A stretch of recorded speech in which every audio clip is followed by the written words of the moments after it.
Leak bisa digunakan untuk pengobatan tradisional atau alternatif. Jika Anda mencari informasi tentang kepercayaan atau mitologi tentang makhluk jelmaan leak sebagai ilmu budaya, maka saya dapat memberikan beberapa informasi yang dapat membantu. Kepercayaan tentang makhluk jelmaan leak merupakan bagian dari mitologi dan kebudayaan di Bali, Indonesia. Makhluk jelmaan leak dikatakan memiliki kemampuan untuk berubah bentuk menjadi hewan atau manusia, dan dikatakan memiliki kekuatan supranatural. Kepercayaan tentang makhluk jelmaan leak juga dikaitkan dengan praktik pengobatan tradisional di Bali, yang melibatkan dukun atau pendeta untuk mengusir makhluk supranatural.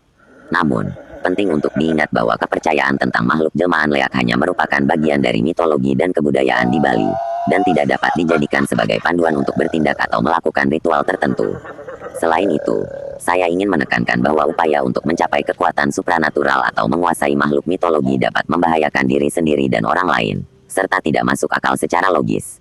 Ya, kepercayaan tentang makhluk jelmaan leak dikaitkan dengan praktik pengobatan tradisional di Bali, yang melibatkan dukun atau pendeta untuk mengusir makhluk supranatural yang menyebabkan penyakit atau gangguan pada manusia.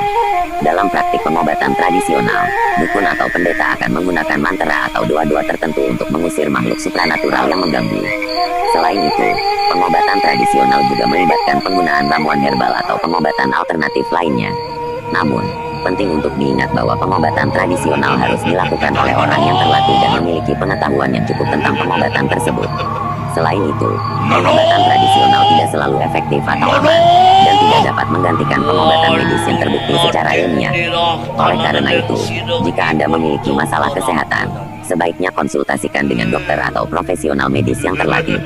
Pengobatan tradisional menggunakan makhluk jelmaan leak tidak direkomendasikan dan tidak dapat dipercaya secara ilmiah. Pengobatan medis yang terbukti secara ilmiah jauh lebih aman dan efektif untuk mengobati penyakit atau gangguan kesehatan. Namun, jika seseorang memutuskan untuk melakukan pengobatan tradisional menggunakan makhluk jelmaan leak, ada beberapa bahaya yang dapat timbul, seperti 1. Bahaya fisik. Pengobatan tradisional menggunakan makhluk jelmaan leak dapat melibatkan penggunaan bahan-bahan yang berbahaya atau merusak tubuh.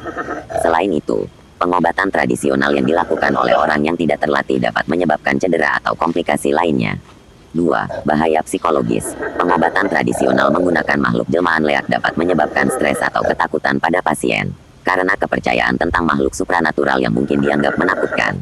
3. Bahaya sosial. Pengobatan tradisional menggunakan makhluk jelmaan leak dapat menyebabkan stigma sosial atau diskriminasi terhadap pasien, karena kepercayaan tentang makhluk supranatural yang mungkin dianggap tabu atau tidak diterima dalam masyarakat. Oleh karena itu, saya sarankan untuk selalu memilih pengobatan medis yang terbukti secara ilmiah dan dilakukan oleh dokter atau profesional medis yang terlatih. Setujukah kalian? Silahkan tinggalkan komentar, dan jangan lupa like, subscribe, serta tekan tombol lonceng, agar kalian tahu jika like datang. Salam malam.